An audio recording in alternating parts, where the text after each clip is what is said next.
Hey, what's going on, my friends? Welcome to my YouTube channel. My name is Victor, and today I'm going to share with you 5 things I think you should know about this so welcomed and wonderful and powerful full moon on May 5th, and also it's a lunar eclipse as well, which is why you might be feeling it already. Generally speaking, it's a very watery energy. And what can happen on the water? Well, storms can kind of blow in kind of quickly, and then they can, just as soon as they come in, they can go. And you might feel, not that there are storms coming in, but you might feel like you're rocking on a boat emotionally in terms of what's coming up for you in your spiritual awakening and also what's happening on your life. There is like a sense of an instability to the watery energy. At the same time, this is really unique because it's almost like in spite of that fluid energy, you have this like deeper presence and awareness that you are the captain of the ship, and you can trust the captain. The captain of your ship is seasoned, highly experienced, and an expert at navigating these amazing waters, which can, of course, take you to new land, take you to new opportunities, take you to new undiscovered parts of yourself, and new, yet to be exciting experiences of your life. But as I always do, my friends, I'll go ahead now and break it down into 5 more grounded, specific themes that you may be experiencing at this time. Theme number 1, and perhaps the most obvious quality to this full moon and eclipse energy, I wrote down here, rumblings from the deep. And what you might find is that you have a very heightened level of awareness right now and going forward for another week or so. And you might find that awareness just sort of naturally finding itself turning inward, not surface level, but very, very, very deep into, almost like you have these goggles into your subconsciousness. And if you start diving in to your subconsciousness, there's all sorts of stuff you might find. It could be on the very basic level, old memories attached to old feelings coming up that you haven't thought about or even considered for me, for decades. And all of a sudden, it's like, oh wow. Why is this person floating into my field of awareness out of nowhere with this sort of feeling with it as well? Going deeper, this is the type of energy where people start to become aware of their past lives. And this is not relevant for everybody, but quite a few seekers I've talked to, myself included, in this type of energy start to draw connections to their external life that correspond to past lifetimes. Another way of looking at it is an awareness of your parallel incarnations. I know for me, one of the things this is more of a theory, but when I dream, a lot of times, it's me in completely other settings, scenarios, circumstances with familiar people in my life, sometimes blended. People that don't know each other all of a sudden kind of blended together. It seems like like I'm tapping in, maybe, I don't know, to other lifetimes that are going on right now with some of the same players in my current lifetime. And what I'm saying is that's just the type of stuff you might be having going on in your mind and things you might just find yourself naturally thinking about at this time. It can go even really deep into old unresolved ancestral wounds can sometimes make an appearance as well. This happened to me the other night. I was sitting there on the couch watching one of my new favorite shows, The Last Kingdom, and all of a sudden there was something happening in the show that just struck a nerve. And again, this is not some type of like being lost in your mind, like some kind of heady intellectual thing. It penetrated to the depth of me, to my core. And there was this feeling that I've encountered before. It's an ancestral trauma that I've been kind of working through for the past several years. And all of a sudden it was pinged right there while watching Last Kingdom. So these are just examples of what can happen, but there's a really unique quality to this particular energy that is so welcomed by me. I know for me in the past, this type of energy would really take me for a ride in a way. I would find myself getting kind of sucked in to these old stories and feelings and traumas and scenarios, trying to make sense of them and wondering, why is this coming up? Where did this come from? What is the meaning? You might find yourself doing that less and less. Again, you're like an experienced, seasoned captain of the ship, and you might become aware of something off in the distance and ancestral trauma making itself known, and you're like, okay, it doesn't seem relevant to steer the entire ship that way. I'm going to keep going. And then it just kind of passes by.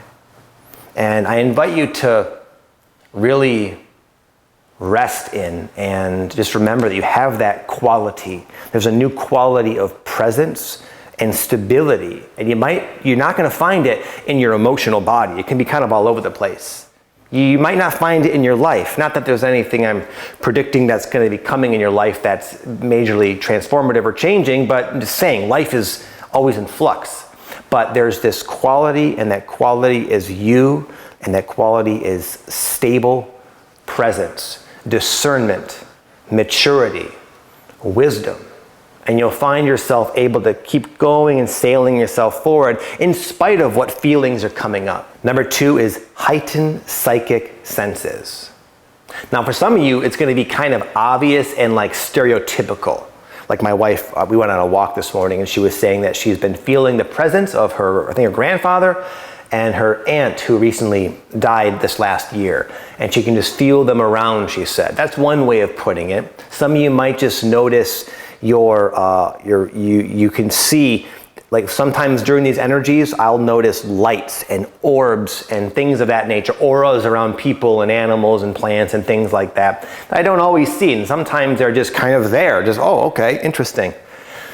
It also might be more basic. And I'll give an example for my own life that happened just the other day. The other night, my wife and my daughter's 13, and we were debating, we were kind of arguing with my daughter. She wanted to have a sleepover, and we were kind of in this standoffish situation where she didn't do the dishes, and I was like, dude, you have to do those dishes if you want to have the sleepover. And she was like, I ain't gonna do them. And I was like, okay, and I knew it was an important thing for my daughter to have the sleepover with her girlfriend. And anyway, she went into her room kind of upset. We didn't resolve anything. And it was getting late, so I thought to myself, I want these dishes done, I guess I'm gonna do them. Now, if I was to have done those dishes, that would have severed her opportunity to do them and thereby forcing me to just not let her have the sleepover. So anyway, I didn't think of this in the moment. I just went to do the dishes. And as I was washing that first dish, I just had this feeling that I should just not do them right now. No real understanding, just a strong knowing that don't do the dishes now. Leave them, Victor. So I left them. 30 seconds later, she walked out, she did the dishes, and it was good. So anyway, this is not anything you need to do anything with. It's just kind of a fun heightened state of psychic awareness that you can enjoy for the time being. Number 3, focusing on your 5%. The 5% rule, we all have a kind of a small area where we really shine, where we are just really awesome. And this kind of corresponds to this other book by a guy named Gay Hendricks called The Big Leap.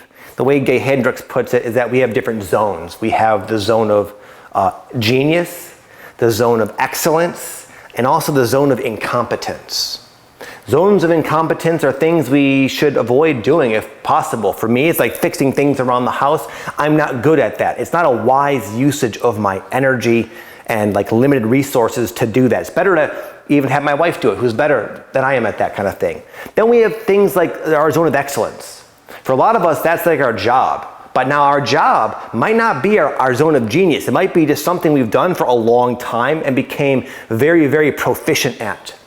But as we start to go through the spiritual journey, as a lot of you are probably feeling right now, the way your life is unfolding, it's almost drawing out your zone of genius. And a lot of us over this past year have become more aware of this zone of genius, and it's more clear to us. And now is a good time to really like rearrange your schedule so that you can put a lot of your energy into this zone of genius, because that's what's going to probably lead to all the things you want in life. More happiness, more abundance, more purpose, more impact. It's not going to come from your zone of excellence. It's not going to certainly come from your zone of incompetence. It's going to come from that zone of genius. But we need more than talent to really express fully what we came here to do. Part of it's there. Part of it is we're born with these gifts. The other part is on us and how hard we work, how much we discipline ourselves to just get better and better and better. And it's a really good time to discipline yourself to make the time and put in the necessary energy to really take this thing as far as you can. And you might find yourself doing this naturally. I know I am. One of the things I feel like I'm really good at, and it's my highest passion, is coaching people. Actually working with people, human beings, and helping them in a kind of a coaching setting. And just the other day, I found myself attracted to this course by Eckhart Tolle. I think it's called Coaching Present, something with coaching with presence. Anyway, it's like a certification program from Eckhart Tolle that kind of came into my life. It resonated, and I bought it, and I've been doing it, and I've really been, even though I'm already a pretty good coach and I have a little talent and quite a bit of experience, I'm going deep with it. My friend Aaron Dowdy, he's become obsessed with doing guided meditations. He's been taking courses and studying and practicing and just really diving deep with this very little narrow facet of his, at least current, zone of genius. So you might have discovered this within yourself over the past few months, but again, now's a time that is really supportive of you, again, clearing away the schedule and taking your purpose seriously. And number 4, reprogramming your self-image. It's a great time to do that. And that sounds kind of like a heady thing to say. I bet a lot of you find you're doing this kind of naturally. What comes to mind is an example from a book I'm currently reading by Will Smith. It's this really awesome autobiography. And he was talking about when he did his very first movie.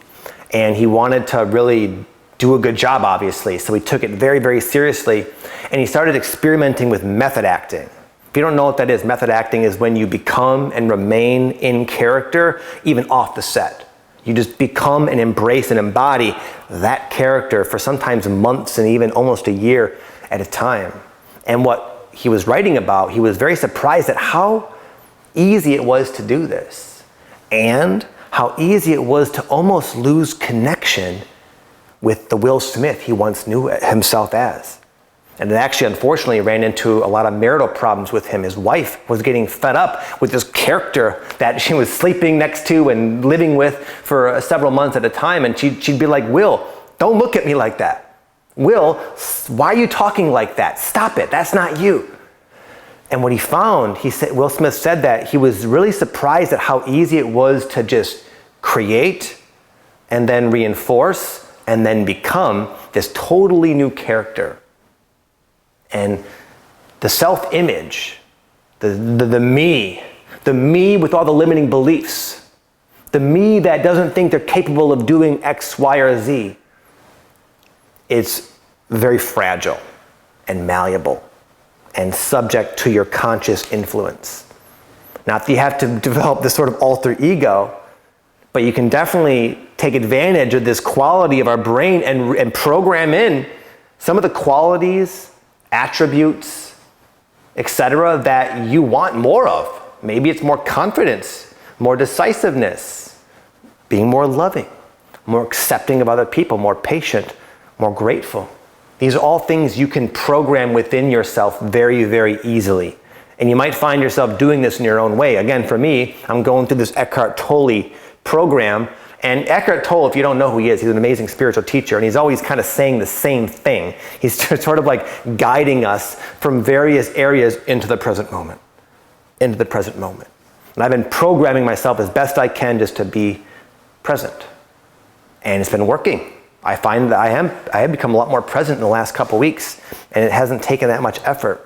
And you can do the same thing in your own way. And you probably already are. Maybe the way this plays out a lot is you just find yourself naturally attracted to like a healthy mentor figure. And you just start watching them, listening to them, buying their books, taking their programs, and just taking in some of these qualities that you are so attracted to because they're within you as well. And you're almost by osmosis or some unforeseen way building them, bringing them to the forefront of your new and improved self-image. And finally, number 5, letting the goodness in. My wife Patty loves to sing, and she's been singing a lot of Nessie Gomez. And there's this song where one of the lyrics is, "There's goodness all around you, you just have to let it in." I can't sing, obviously. She's got the singing genes. But anyway, what I mean by that is that you might notice that goodness, happiness, dare I say, stability is kind of sneaking up on you. And even though we're coming out of like a very wintry phase, obviously winter, but also spiritually a wintry phase where there's been a lot of destruction of the old, crumbling of the old self, healing, purging, accelerated change, challenging wintry type of stuff. Spring is in the air, at least here in some parts of the world, and you might start to be noticing that spiritually. What I invite you to do is what Nessie Gomez suggests you do in her song lyric, is invite it in, let it in, and don't push out the goodness and the happiness away. Because that's something a lot of us do because we don't want to get too attached and we don't want to have our hearts broken. And a lot of us do this on a very deep and unconscious level, and me too. An example, a couple years ago I took this breathwork certification program, and we were going through one of the drills I had a partner, and we were practicing being nurturing to each other when someone was crying. So when it was her turn to be nurturing to me, I was pretending to cry. It was like a drill. And what I found is she kind of came up and started rubbing my back and went through all the different things that we were learning about. And I, even in this like drill scenario where we weren't really doing it, I became very aware of like an internal wall I put up. She was coming in and being sweet with me, and I was like, nope. Why? Why would I push away this genuine, loving, nurturing energy? I don't know, but I was. And I realized that I do that a lot in all other areas of my life. When things are there that are good, the wall becomes thicker. Because I don't want that I don't want to get too attached. I don't want that to go away. If I let the goodness in, then I leave myself vulnerable to being disappointed or, again, heartbroken or hurt. Now, on the same token, it's wise to let stuff in, let the goodness in, but not in a way that's overly anxious and attached, because then it can kind of backfire on us. And you might find yourself developing kind of more of a neutral, mature happiness. Well, you're not pushing it away out of fear. At the same time, you're not getting cocky, looking down at people from the mountaintop thinking, look at me, life is finally giving me a good hand of cards, and here I am, because that can also collapse in on us as well. You might find yourself, again, more of like in a wise, considerate, balanced way, allowing yourself to enjoy the sweetness of life from a neutral standpoint. And I believe this is the beginning of us creating a very stable human being. For a long time, we have not been stable. We have been getting bounced around, beaten up, battered by this dualistic reality, and our immature egos kind of trying to fare with this circumstance. And now the ego is dissolving a little bit, and the spirit's coming online, and we're still in this duality experience. So now we're just going through it, again, in a more mindful, graceful, connected, balanced way. And I believe it's going to lead to a lot of stable leaders, people like you who watch my videos, whether you think so or not. A lot of you are going to become like the future spiritual teachers, the healers, the coaches, the helpers, the light workers of the world. And right now is a fantastic time to really own our power, own our life, own our progress, but in a very balanced way. And then from here, we can ripple this energy out into the world that is in desperate need of stability and balance. And it starts with you. All this stuff you've been going through is leading up to this. You matter that much.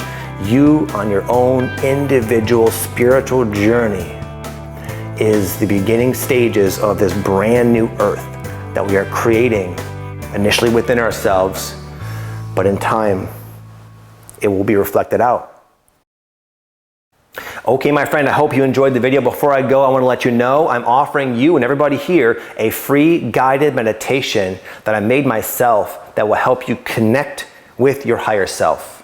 It will help you reconnect with the source, your source, your center, your power. I felt inspired to make this a few years ago, and so far there's been maybe tens, if not hundreds of thousands of people that have gone through it, and I'm giving it away for free right now. You can click it down below. There's a link down below if you want to check it out. If not, totally cool. Have an amazing day, my friends, and I'll see you soon. Peace.